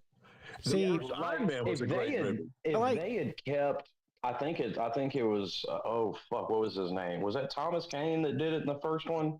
I think so. I don't know. Yes, That it was to me, Thomas Jane. To me, Yeah, you're right. yeah, he did it the best in my Yeah, he opinion. did. He was a hell of a Punisher. I think the new one is good too.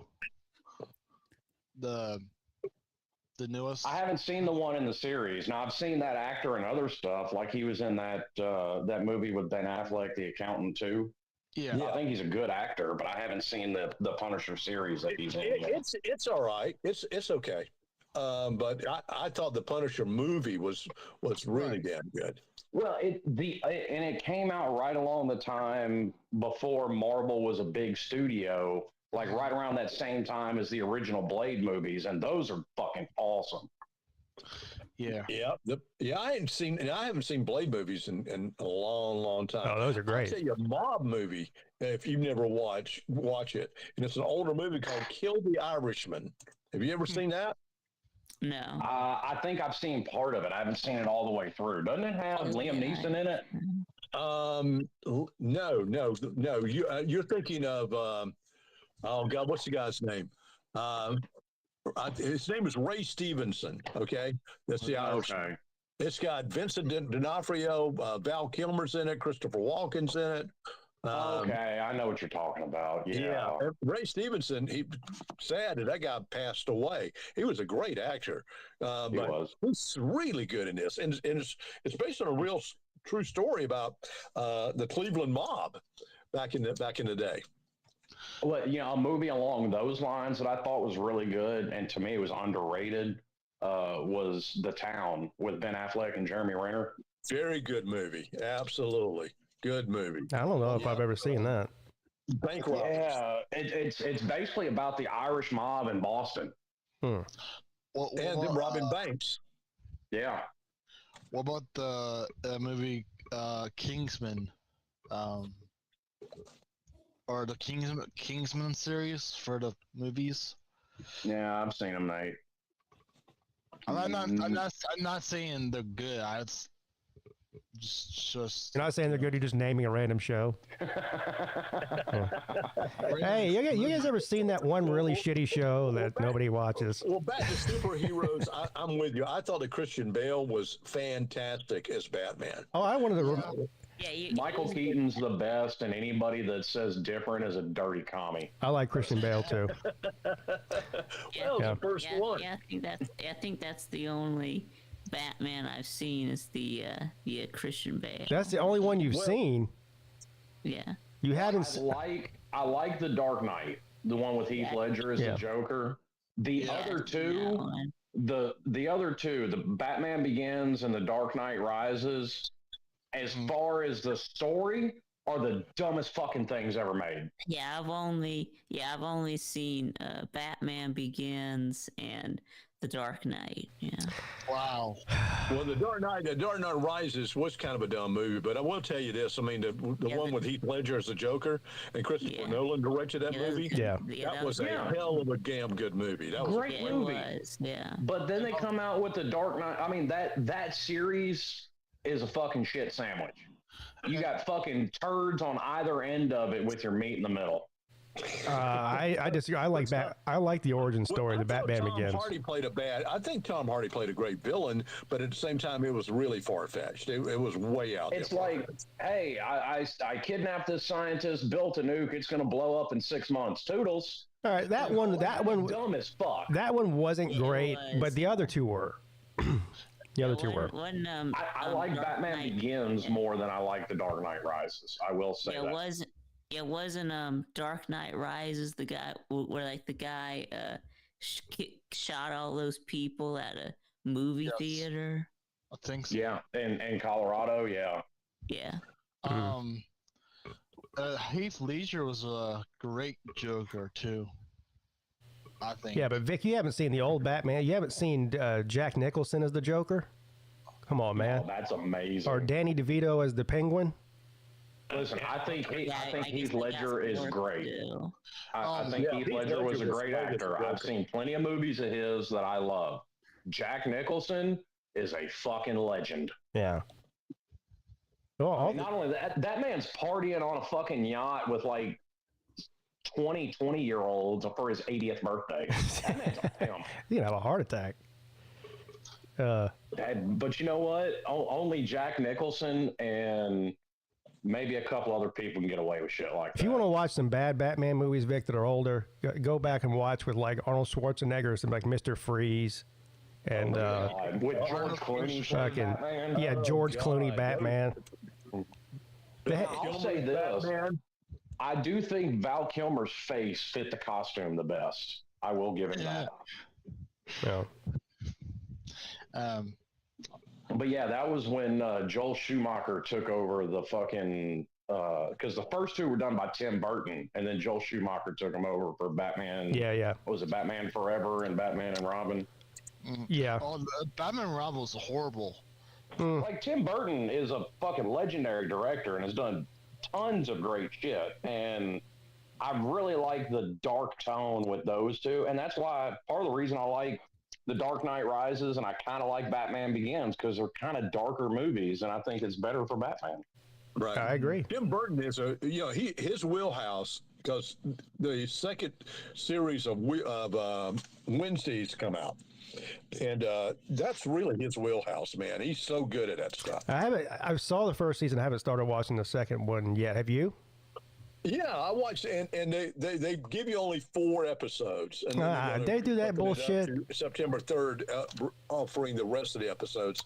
It's a little back and forth from the first season, but it's not bad. I mean, you got more of Catherine Zeta-Jones in it. Mm-hmm. Which, she's nice on the eyes. Yeah. So it's all right. Do you know what I started watching this weekend? That I'm way late to the party. I think the series is over. It's you've all probably seen it. Get Shorty. No. I haven't seen it, but I've heard of it. I haven't seen the series. I saw the movie. Yeah. Yeah, it's a show. There's like 3 seasons of it. Gene Hackman. That one. Oh, No. yeah. I think seen the movie, but I'm talking about the show. Series. There's like 3 seasons of it from 2017 to 2020, I think is when it was. No, I've never seen it. What is it on Prime or what? Yeah, it's on. Yes, it's MGM Plus maybe. It's one of those on Prime. Okay. Yeah, I've got that. Yeah. I've got that. it's got. I mean, there's 3 seasons. I'm about done with the first season. We watched it this over the weekend, and it's pretty good. I mean, there's a bunch of famous people in it too. It's got a movie star type cast for it. Yeah. Speaking of which, I finally did it. I finally got rid of DirecTV, and I'm all to streaming now. There you go. That's good. The last of the Mohicans, as I was. Yeah, I'm still one of the last of Mohicans. I'm still on DirecTV, so I've Yeah. got So did you get YouTube TV or Hulu? Hulu. Yeah.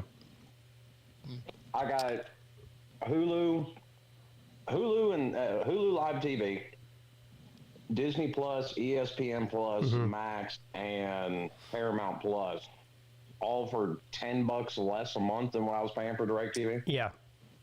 It's hard to beat.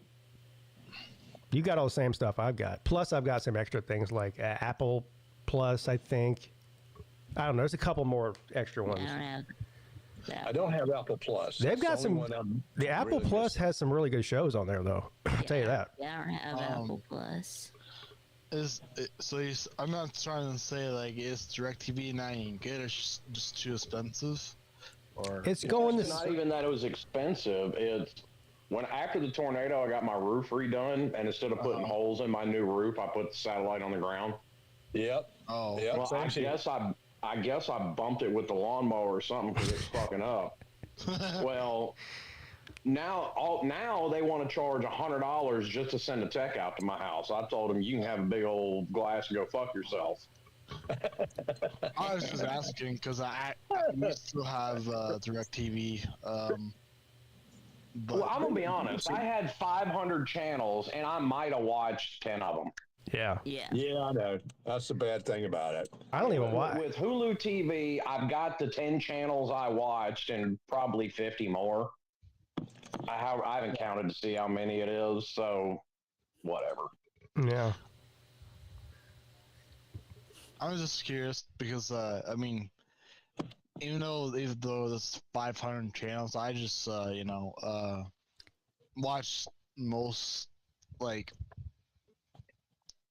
random channels, but I mean, even the regular quote unquote cable or satellite channels also you can get on streaming services now. I mean, yeah, like every channel has a ACC network is on Hulu. yeah. I mean, we Yeah, the CW.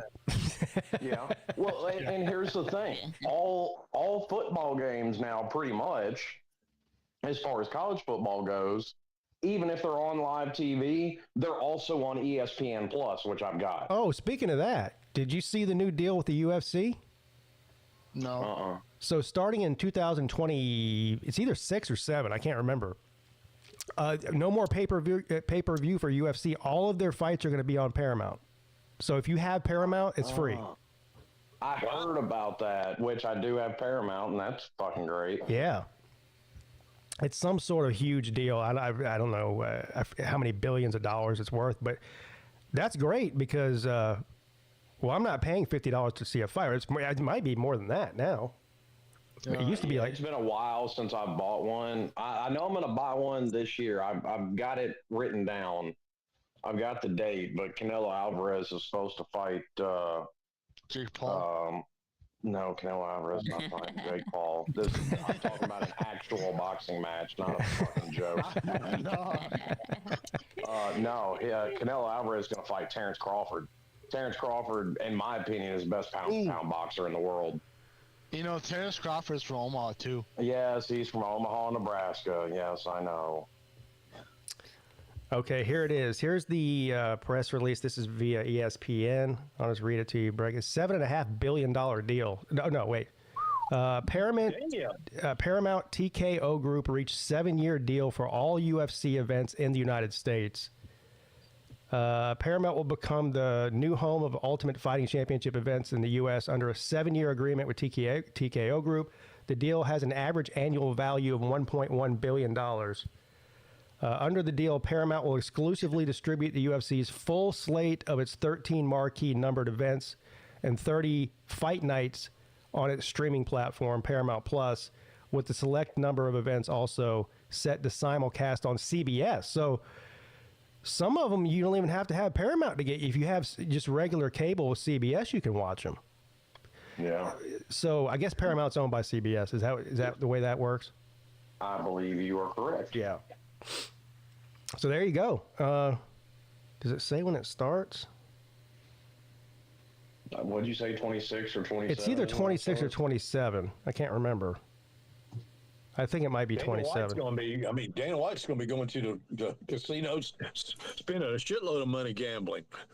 Well, he's been banned from most of the casinos in Vegas. Well, he has, because he's won, hasn't he? Well, he's banned from MGM, which is where they used to hold their fights.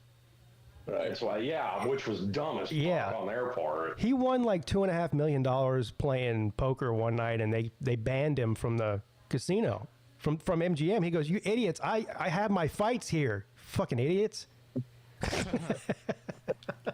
So we'll go somewhere else. I guess he's at Caesars now or wherever. I don't know where they're at now. I think he's been banned from there too. Oh, has he? Well, I don't know how you could ban somebody that's playing poker and they're winning. It was blackjack. It was blackjack. And he took him for $2.5 million one night. Well, yeah, but he's betting. He's also sitting there playing $100,000, $200,000, $300,000. That's what I'm saying. He's betting $250,000 a hand. That's why. Yeah. I mean, I would have done the opposite. I would have wanted him to come back because he's eventually going to give that money back. Nobody's that lucky. Exactly. I mean, and even he says, he's like, I just play basic strategy. Yeah. Yeah, banning someone from the casino is bitch made. Well, here's the thing. If you don't want somebody winning $2.5 million in blackjack, don't allow bets that exceed a certain amount of money, like maybe $10,000 a hand is the maximum. But if you start letting these guys that are millionaires and billionaires just bet as much as they want, and then you get mad when they win, I mean... here's the thing. Dana White should be considered a whale in Vegas. What's killing that? You would think they want him to come back, but what's killing that is fucking sports betting apps. They don't need you to come in anymore. They can make all their fucking money on these apps, and you never set foot in there, and it saves them money. I don't know. I still think there's something to be said for the casinos where you get somebody, because your home environment's different. You might be likely to make a bet, like somebody like me, because I sports bet. But the average person is much more likely to blow their paycheck if they're inside of a casino than if they're sitting at home. I don't disagree with you. Now, Greg, this was a video that I watched. It was a podcast, and this was just somebody's opinion. But I mean, it makes sense to me. Yeah. Like, why bother having to spend the money to comp rooms or comp people flights to Vegas or wherever they're going, when you can make just as much, if not more money from a fucking app? Maybe. I guess you cut out some of the labor that goes into it if it's just done electronically. But the other thing, but you're not just spending money gambling in a casino. You're eating there, you're drinking there, whatever. The shows that are there. So they're making money off of you 10 different ways that they can't make off of you off of an app. And I don't disagree with that either. Yeah.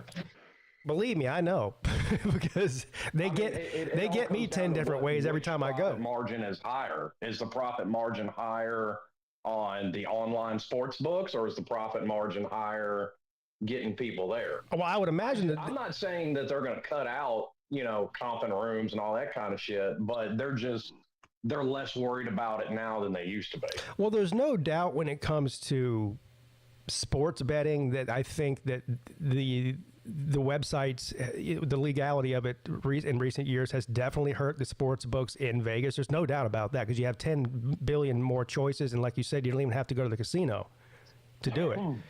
Right. Table games are a little bit different. I mean, online table games have been around for 30 years, ever since the internet's been invented, but they never really took business away from the actual table games inside of casinos.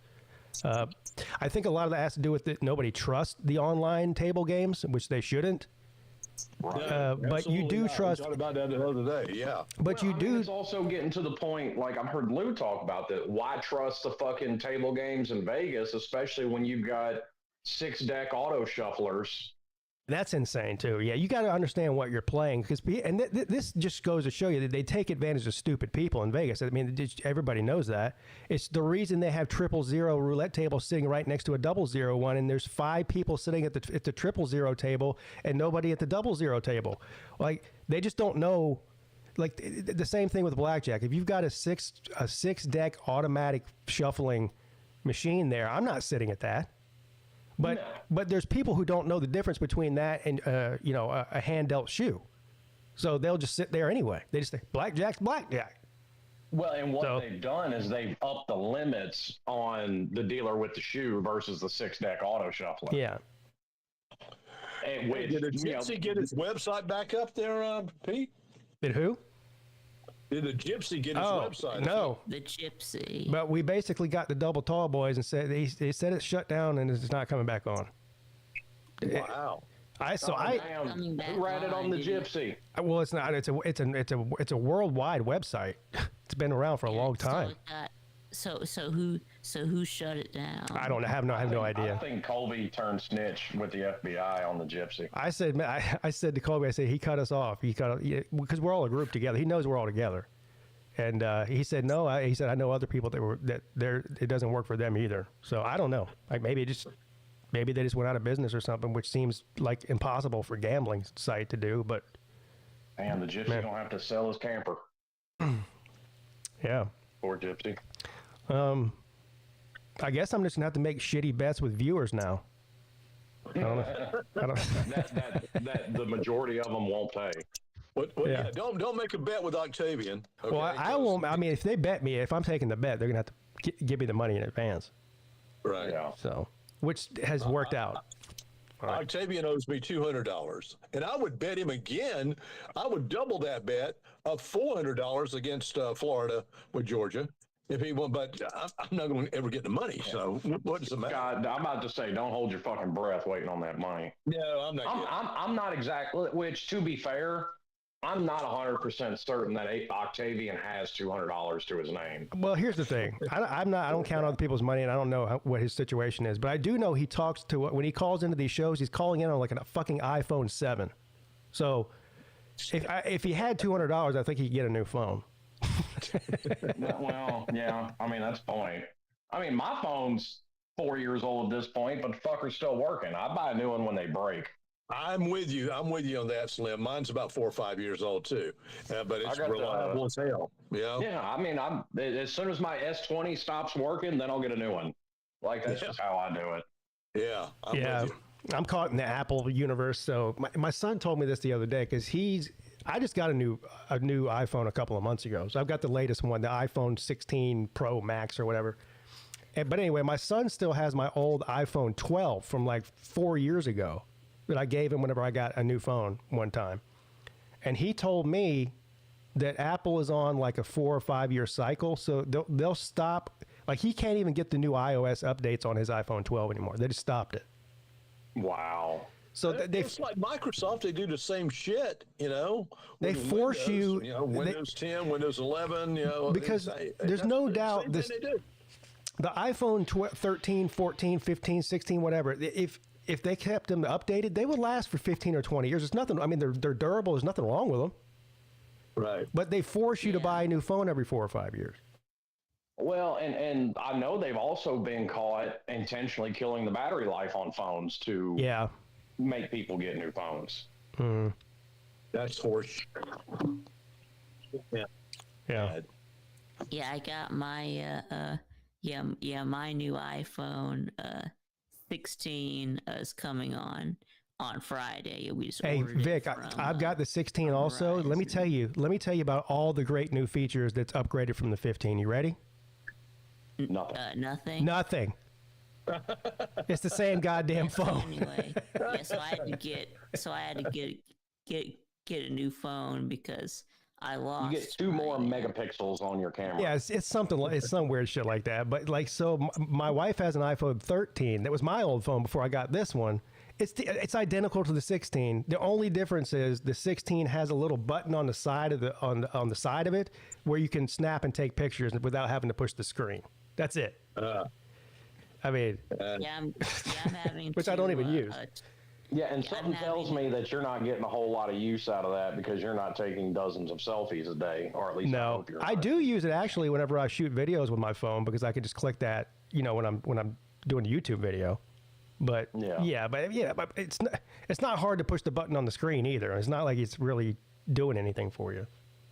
Well, I get in an argument with my friends who have Apple phones, and they make fun of me because I've got a Droid phone, and I'm like, I don't care, I mean, what does it matter? Yeah, I don't care either. I mean, people get all upset. Oh, I'm an Apple guy. Oh, I'm a Microsoft guy or whatever, Android guy, whatever. All these phones are insanely ridiculous. They can all do crazy shit.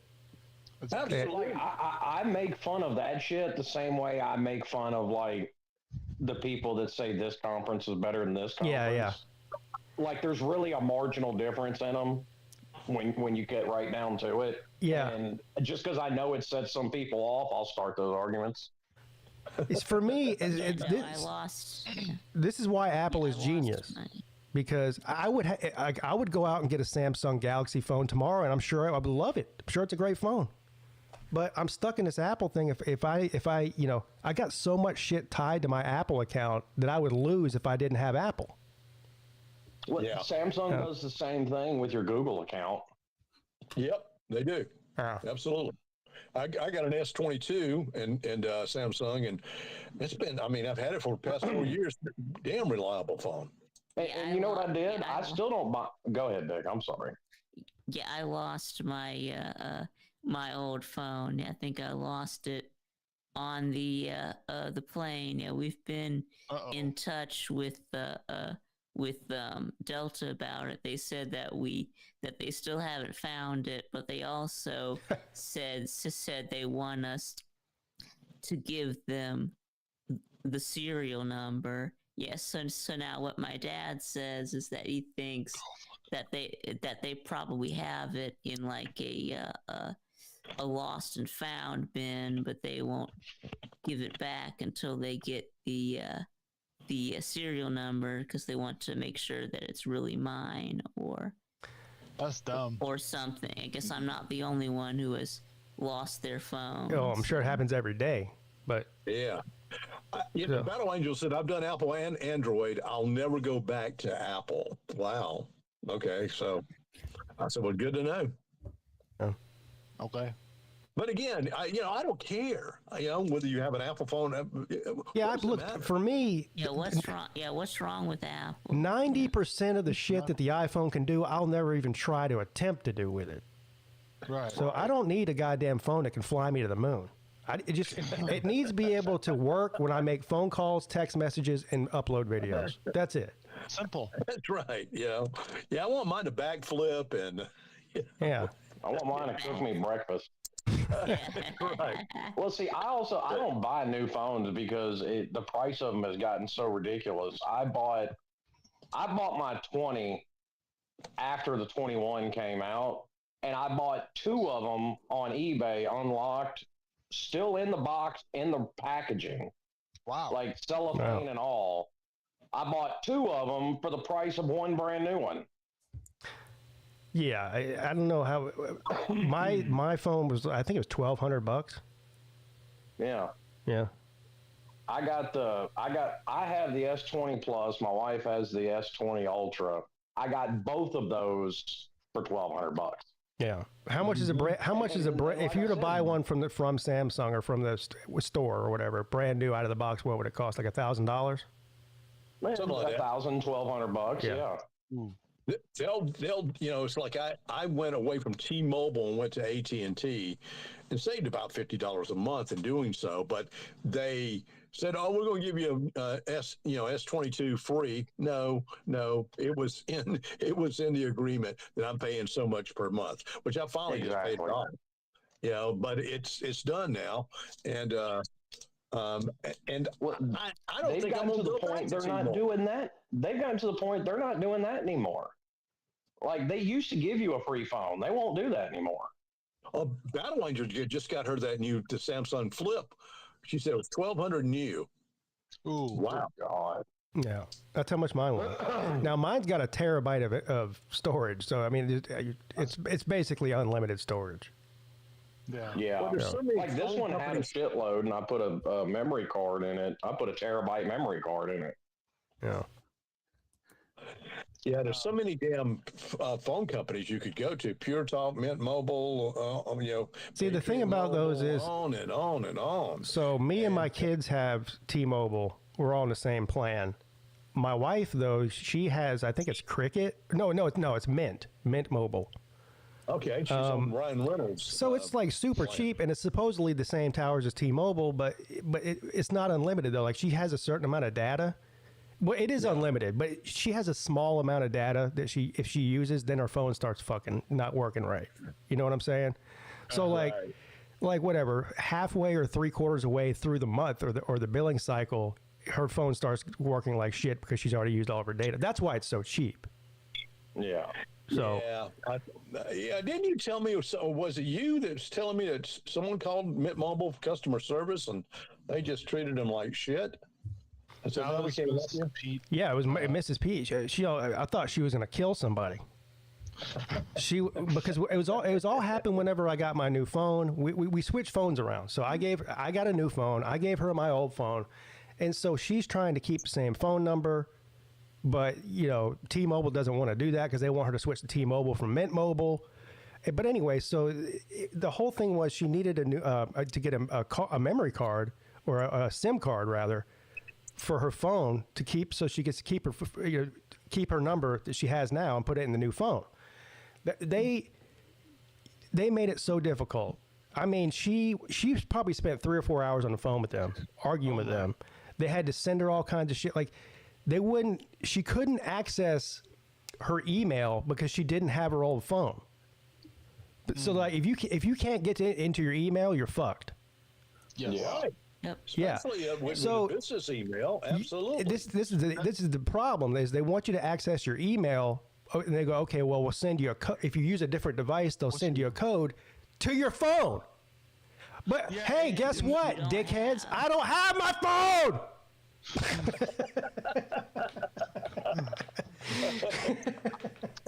I had the same experience where I had to sign in to my old phone, where my old phone that I was broken and it wasn't working, and it was at Apple store in the mall, and they asked if I can access my email or Apple email. I said I can't because I don't have it. It's broken. That's why I wanted to. It's very Talking to your friends. yeah. Yeah. I left out a part of the story. She lost her phone. So she didn't have her phone. Well, I mean, but I know, but I'm just saying, like, so if you lose your phone, you're screwed. That's the bottom line. Or her and Sea Dog, because that man keeps his whole life, including his credit and debit cards, on his phone. right? Yeah. Yeah. Hey, I do too. So Oh, Yeah, well, don't you're do that, asking. Nate. That's not a good thing to do. Well, Nate, number one, my question would be, why do you have a credit card? Like that's just no, probably I not don't a have. good I idea. don't have a credit card. I don't have that. But you have a debit card. That's about it. Yeah, I have a debit card. Yeah. Yeah, because my mom suggested me to get a credit card just for more security, even though I don't know what my credit is. Your credit's probably zero. Yeah, probably. Yeah, my She credit. doesn't tell me. She even knows what my credit score is.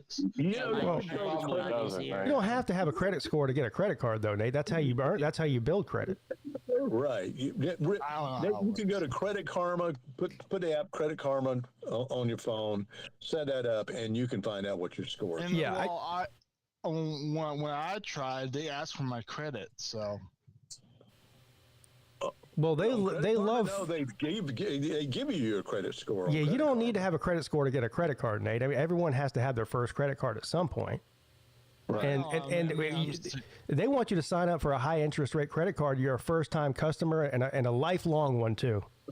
After that point, don't do that. Don't because they'll have a 26% charge. Yeah. As far as interest. But from my experience, what I tried, let's say, I can't remember. It was probably MasterCard, but I tried that on their actual website, and they actually tried to ask me, "What is your credit score?" So 0. They can look up your credit score. I don't know my credit card company. They can look up your credit score. That would be shady right there. Nate, do you know what interest means? No. When they charge you interest. How much? There's some percentage of the interest you pay. Well, it means. Let's say it's 20. Let's do a nice round number here. 20% interest. Yeah. Okay, you make $100 purchase. 20%. What's 20% of 100? $20. $80. Yeah. No. you said 180. 20% of 100 is 20. 20% of 100 is 20. So instead of paying, and if you don't pay it off within the billing cycle anyway, that's how they make their money. Instead of paying $100 for that fleshlight that you love so much, you're paying $120. Oh. Well, I said it before on my show. I'm horrible at math, but I actually subtracted 100 minus 20, so that's how I got 80. So, which is right, but percentage-wise, it's 120. But yeah, I try to look at credit card brands. I don't know. I'm kind of skeptical about it. But you should be. Be very skeptical. You don't want to listen. You don't want a credit card that has some high interest rate. And when you use a credit card, the best thing for you to do is don't pay it off in initial payments. Pay the damn thing off what you spent for that particular month. Pay it all off. So then they can't throw the interest rate on your credit. They'll make you pay more. Yeah. The average credit card debt in the United States is scary. I forget what it's a high number though. It's crazy. It is crazy. Yeah. I mean, I'm not bragging, but I've got a credit card. I got a Chase Freedom card. I was wanting to look for more than damn Capital One was only giving me $2,500 worth of credit. This was some years ago. It was about 15 years ago. So I went, okay, I'm done with this. I went to Chase Freedom. They gave me a $20,000 credit. Damn. Well, okay. All right. Well, I'll use it. Now, I'm never going to spend $20,000 on this damn credit card unless I'm going broke or something. But I was like, okay, well, I've got it, but I pay that fucker off every single month. That has to be. Never add the interest rate on it. Yeah.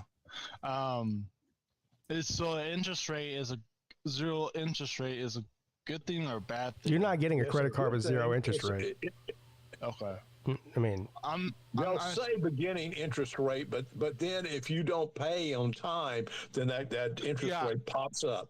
I know that part because I got taught about credit cards and I'm still learning about that.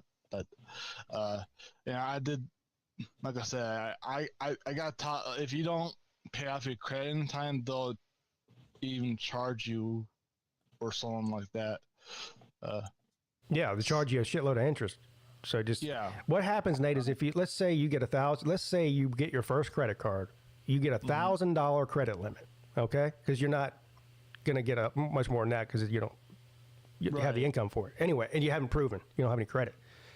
So then all of a sudden, Nate decides one day, hey, I really like this PS5. I really like this game here, and you go out and you spend and you max out your credit card. $1,000 you spent on that thing. Now they're going to send you a bill 15 days later or a month later. that says you owe us $1,000, but Nate, we'll give you the option of paying a minimum payment because you probably don't have $1,000. So you just give us $25, Nate. How's that sound? Exactly. So Nate goes, this is great. I've got $25.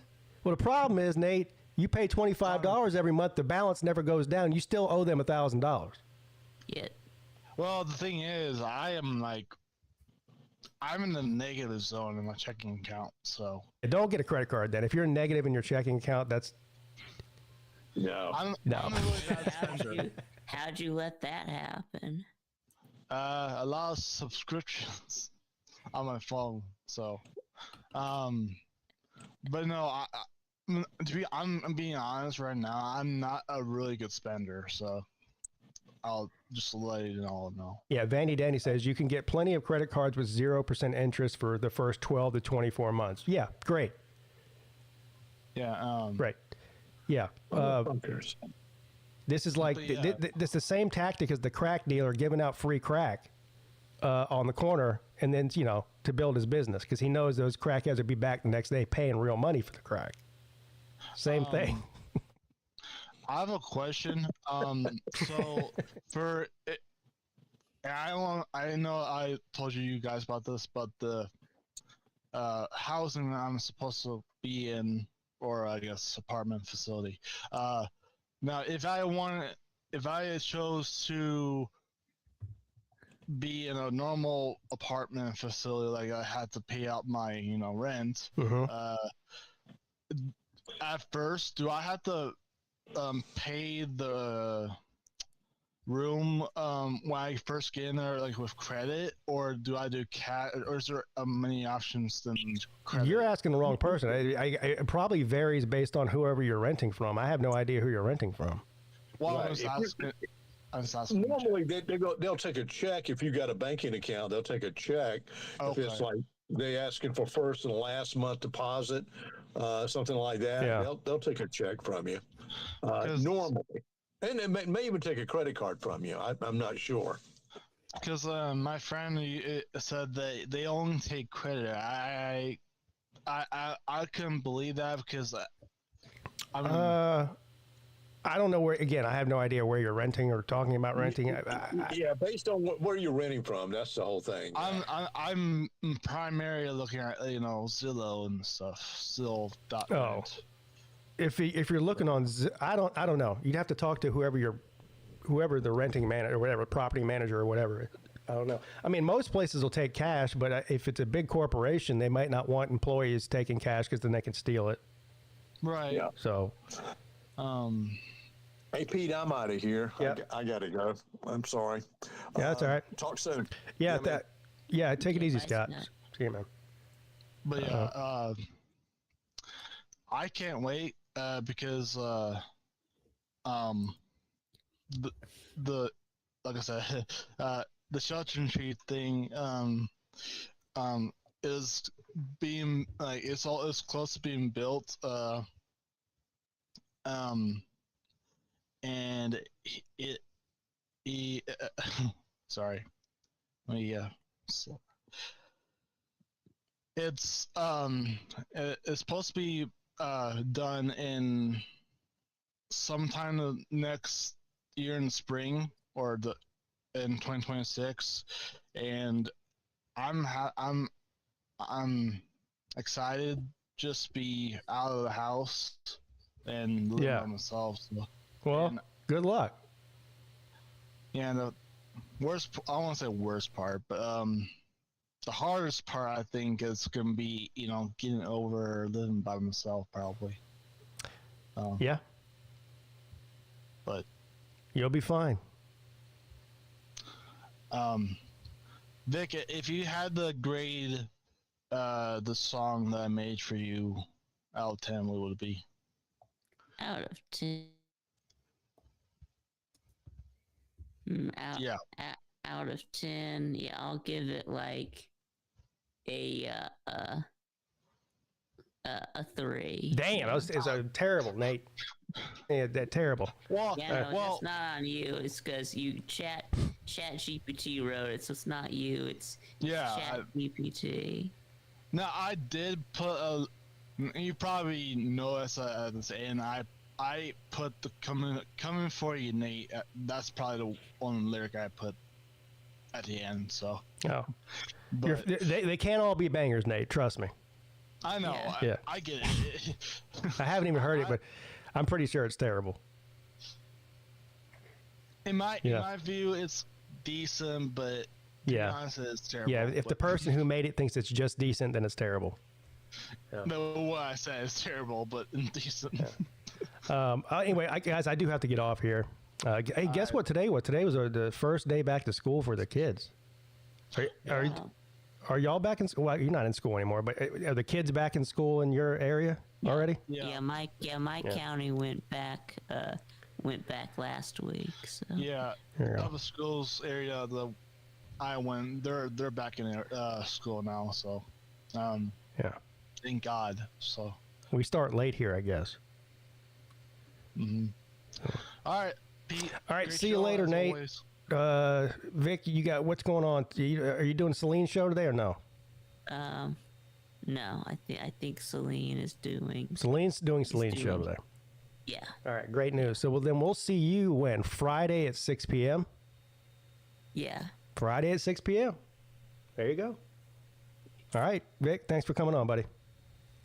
Okay, yeah, thanks, Pete. See you later, Vic. That's going to do it for me as well, guys. So, yeah. Have a great rest of your Wednesday. And don't do anything that I wouldn't do, which is pretty much anything.